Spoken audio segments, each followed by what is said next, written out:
भक्तों, चाहे मर जाना, पर सावन में ये 5 गलती भूल कर भी मत करना। चाहे आपके आगे मौत ही क्यों ना खड़ी हो, लेकिन सावन में ये 5 बुरे काम मत करना। पूरे सावन सोमवार का लाभ नष्ट हो जाएगा। और सावन में बैंगन क्यों नहीं खाते? सावन व्रत में क्या क्या खाना चाहिए भक्तों? सावन में हल्दी से क्यों बचा जाता है? और सावन सोमवार का व्रत ये 3 महिलाएं क्यों नहीं रख सकती? ये सभी बातें आज हम इस सावन की इस वीडियो में बताएंगे। लेकिन उससे पहले कमेंट बॉक्स में भगवान शिव जी का जयकारा लगाते हुए हर हर महादेव जरूर लिखें, लाइक जरूर करें। भगवान शिव जी की भक्ति का यह सफर बहुत ही अद्भुत है, इसलिए इस वीडियो को एक पल के लिए भी छोड़कर मत जाना, क्योंकि शास्त्रों में लिखा है कि अधूरी जानकारी हमेशा सर्वनाश का कारण ही बनती है। भक्तों, वर्ष 2026 में सावन का पावन महीना 30 जुलाई दिन गुरुवार से प्रारंभ होकर 28 अगस्त तक रहेगा। ये महीना भगवान शिव जी और माता पार्वती की उपासना के लिए अत्यंत शुभ और मंगलकारी माना जाता है। इस वर्ष सावन के दौरान कुल 4 सोमवार व्रत पड़ रहे हैं, जिनका विशेष धार्मिक महत्व है। पहला सावन सोमवार व्रत 3 अगस्त को मनाया जाएगा, दूसरा सोमवार 10 अगस्त को, तीसरा 17 अगस्त को और सावन का चौथा तथा अंतिम सोमवार व्रत 20 अगस्त को होगा। सावन का समापन 28 अगस्त 2026 को हो रहा है, जो कि रक्षाबंधन का पर्व है। इसी दिन बहनें अपने भाइयों की कलाई पर रक्षा सूत्र यानी राखी बांधकर भाई बहन के अटूट प्रेम और विश्वास के त्योहार को मनाएंगी। सावन का पहला दिन यानी 30 जुलाई भगवान श्री हरि विष्णु की कृपा प्राप्ति के लिए भी बहुत दुर्लभ और शुभ संयोग लेकर आ रहा है। पौराणिक मान्यताओं के अनुसार सावन के पूरे महीने में शिव भक्त शिवलिंग पर जल और बेलपत्र अर्पित करके सुख समृद्धि, सौभाग्य और दीर्घायु का आशीर्वाद प्राप्त करते हैं। ये समय सुहागिन महिलाओं के लिए अखंड सौभाग्य के नियमों का पालन करने और मंगला गौरी व्रत के माध्यम से पति की उन्नति की कामना करने के लिए सबसे बेहतर माना गया है। अतः 30 जुलाई से शुरू होने वाले इस पवित्र माह में श्रद्धा, नियम और पूर्ण सात्विकता के साथ महादेव की शरण में जाकर कोई भी भक्त अपनी हर मनोकामना पूरी कर सकता है। सावन का महीना कोई साधारण महीना नहीं है। ये ब्रह्मांड के रचयिता, पालनकर्ता और संहारक साक्षात देवों के देव महादेव का काल है। हमारे हिंदू पंचांग के अनुसार जब भगवान विष्णु आषाढ़ मास की देवश्रेणी एकादशी को 4 महीनों के लिए योग निद्रा में चले जाते हैं और पाताल लोक की ओर प्रस्थान करते हैं, तब पूरी सृष्टि पर एक पल के लिए अंधकार छाने लगता है। उस समय ब्रह्मांड को विनाश से बचाने के लिए महादेव स्वयं इस सृष्टि का पूरा कार्यभार अपने हाथों में लेते हैं। इस साल सावन की शुरुआत एक बेहद अद्भुत, दुर्लभ और तांत्रिक संयोग के साथ हो रही है। इस बार जितने भी सावन सोमवार PRH रहे हैं, वे सभी अपने आप में तंत्र मंत्र और अघोर शक्तियों को समेटे हुए हैं। शास्त्रों में लिखा है कि सावन के सोमवार का व्रत रखने से इंसान के 7 जन्मों के संचित पाप भस्म हो जाते हैं। जो कुंवारी कन्याएं इस व्रत को रखती हैं तो उनकी कुंडली के सारे ग्रह दोष शांत हो जाते हैं और उन्हें साक्षात शिव जैसा ही वर प्राप्त होता है। जो विवाहित महिलाएं इसे रखती हैं तो उनके सुहाग पर आने वाली अकाल मृत्यु और यमराज की छाया भी दूर भाग जाती है। लेकिन याद रखिए, सावन सोमवार की पूजा जितनी सरल और मनमोहक दिखती है, इसके अदृश्य नियम उतने ही करें खतरनाक और भयानक है। यदि कोई व्यक्ति बिना नियमों को जाने केवल समाज को दिखाने के लिए या अहंकार में ये व्रत रखता है, तो उसे पुण्य की जगह महादेव के तीसरे नेत्र के क्रोध का सामना करना PRH सकता है। शिवलिंग पर जल चढ़ाने का वो भयानक सच जो कोई नहीं बताता। जब हम सावन के महीने में शिव मंदिर जाते हैं तो हमारी आदत होती है कि हम जल का लोटा लेकर सीधे शिवलिंग की तरफ द्वार पड़ते हैं। लेकिन यहीं पर लोग अपने जीवन की सबसे बड़ी आत्मघाती और विनाशकारी गलती कर बैठते हैं। बहुत से लोग मंदिर के अंदर बने नल, कुएं या शिवालय के प्रांगण में लगे हुए वाटर फिल्टर से ही जल भर लेते हैं और उसे शिव जी पर चढ़ा देते हैं। शास्त्रों के अनुसार यह घोर अपराध और वर्जित कर्म माना गया है, जिसे पराया जल या चोरी का जल कहा जाता है। मंदिर का जल केवल वहां के पंडित पुजारी या उस प्रांगण में रहने वाले सेवादारों के लिए होता है, क्योंकि वो मंदिर परिसर ही उस पुजारी का घर होता है। यदि आपका घर मंदिर की सीमा से बाहर है तो आपको हमेशा अपने घर की रसोई से, अपने घर के मटके या शुद्ध जल पात्र से तांबे, चांदी या पीतल के लोटे में जल भरकर ही मंदिर जाना चाहिए। इसके पीछे का सबसे बड़ा आध्यात्मिक और वैज्ञानिक रहस्य यह है कि जब आप अपने घर से जल लेकर पैदल या किसी माध्यम से शिव मंदिर की ओर निकलते हैं तो रास्ते भर आपके घर की नकारात्मक ऊर्जा, आपके परिवार की बलाएं, पितरों का कष्ट और आपके शरीर की बीमारियां उस जल के भीतर समाने लगती हैं। वो जल आपके सारे कष्टों को अपने भीतर सोख लेता है। जब आप उस जल को शिवलिंग पर अर्पित करते हैं तो महादेव आपके उन कष्टों को स्वीकार करके उन्हें अपने गले के विष की तरह भस्म कर देते हैं। लेकिन यदि आप मंदिर का ही जल लेकर वहीं चढ़ा देंगे तो आपने अपने घर का कोई कष्ट महादेव को सौंपा ही नहीं। आपकी वो यात्रा अधूरी रह गई और उस पूजा का फल शून्य हो गया। शिवलिंग के गिरते जल के चमत्कारी और डरावने फायदे। शिवलिंग पर जब जल की अखंड धारा गिरती है तो वह शिवलिंग के नीचे बनी जलहरी से होते हुए एक निश्चित दिशा में बह जाती है।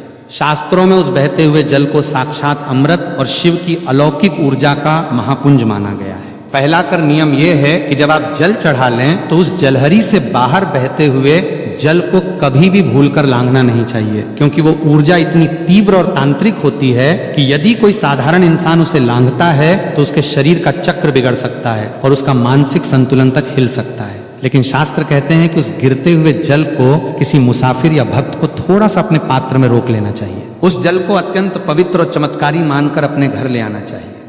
यदि आपके घर में किसी छोटे बच्चे को या किसी बड़े बुजुर्ग को बहुत तेज बुखार आ गया हो, जिस पर डॉक्टरों की दवाइयां भी काम करना बंद कर चुकी हो, तो इस दिव्य जल के कुछ छींटे उस बीमार व्यक्ति के ऊपर मार दें या उसे 2 बूंद ये जल पिला दें। आप अपनी आंखों से देखेंगे कि महादेव की कृपा से वो भयंकर और जानलेवा बुखार भी मिनटों में गायब हो जाएगा। इतना ही नहीं, यदि किसी व्यक्ति की आंखों में हमेशा कीचड़ जाता हो या आंखें लाल रहती हो या जलन होती हो या उम्र के साथ आंखों की रोशनी धुंधली पड़ती जा रही हो, तो इस जल को सुबह सुबह अपनी आंखों पर पलकों के पास लगाना शुरू करें। धीरे धीरे आंखों का सारा भयंकर विकार दूर हो जाएगा और आपकी आंखों की रोशनी इतनी तेज होने लगेगी कि बरही से बरही बीमारी महादेव की कृपा से पूरी तरह साफ और चमकदार हो जाएगी। महाउपाय बेल की जरेज का ताबीज, तंत्र काट और खान पान का करहा पहरा। अब हम बात करेंगे कि घर के आंगन में जल छिड़कने का भयंकर तांत्रिक रहस्य। शिवलिंग से लाए गए उस बचे हुए जल को केवल पीना ही नहीं है, बल्कि इसका एक ऐसा प्रयोग है जो बड़े बड़े तांत्रिकों के होश उड़ देता है।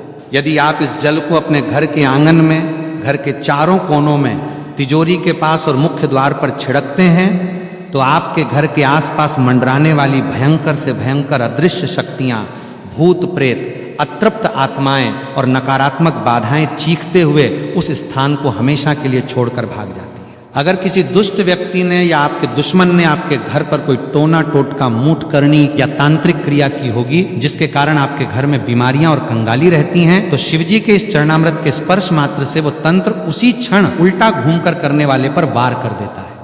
घर की सुख शांति जो सालों से गायब थी वो वापस लौट आएगी और घर में बरकत होने लगेगी।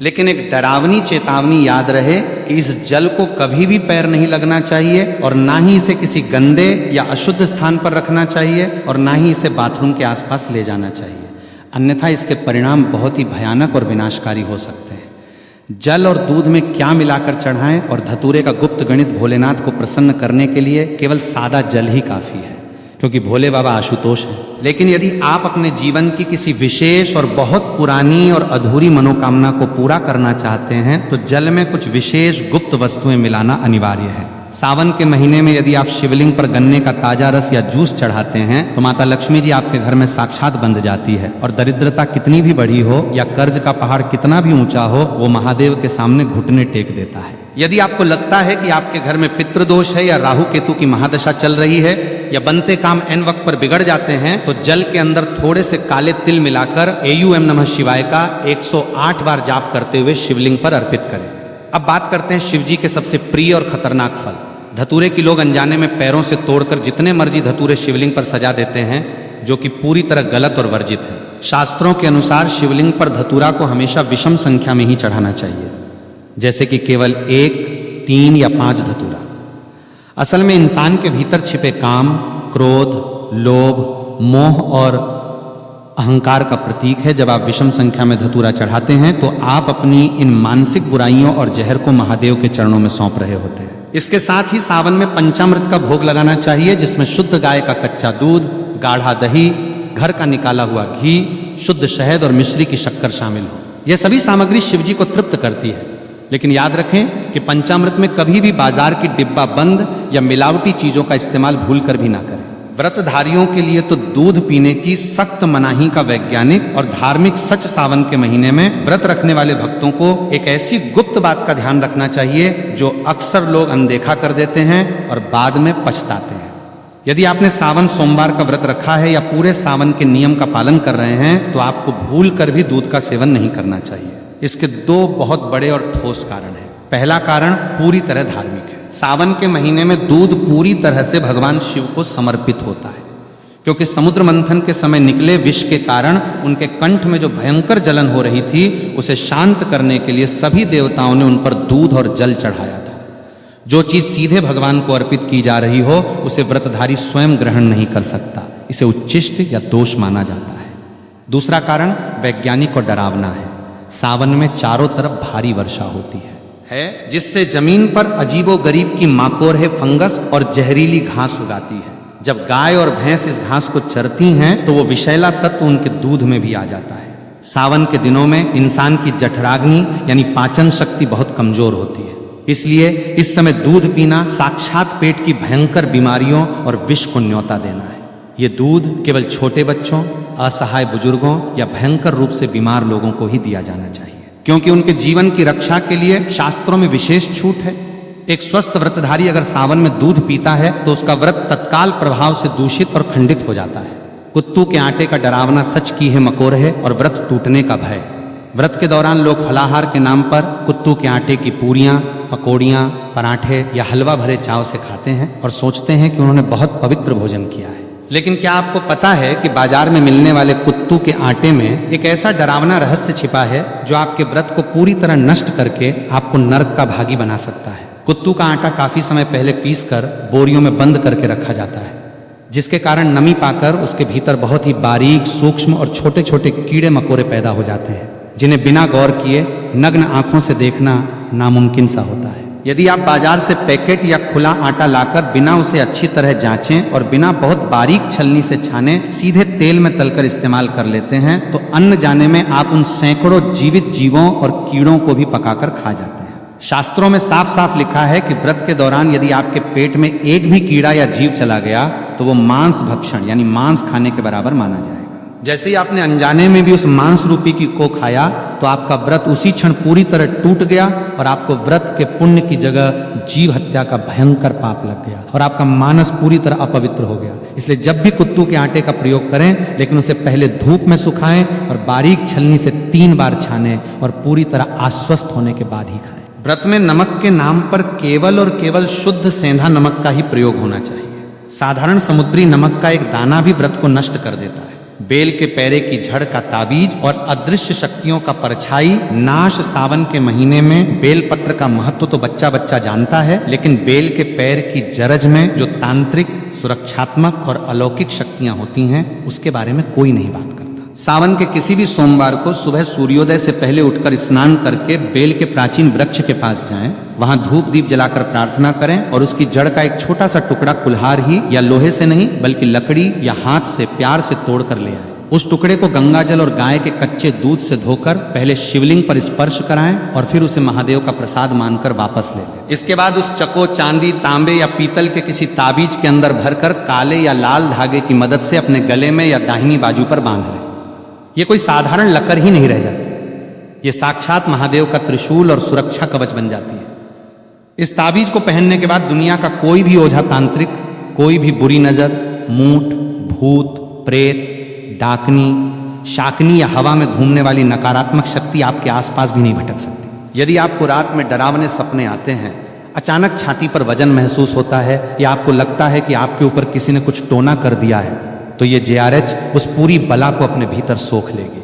इसे पहनने के बाद आपका रुका हुआ कारोबार, आपकी नौकरी और आपका जीवन बहुत तेजी से सफलता की ऊंचाइयों की ओर बढ़ने लगेगा। वैवाहिक जीवन के करे प्रतिबंध वर्जित कर्म और महादेव की परीक्षा के संकेत और पतितप के रिश्ते का वह करवा सच जिससे व्रत सफल या निष्फल होता है, भगवान शिव और माता पार्वती इस पूरी सृष्टि के सबसे पहले, सबसे आदि और सबसे आदर्श पतिपत्नी है।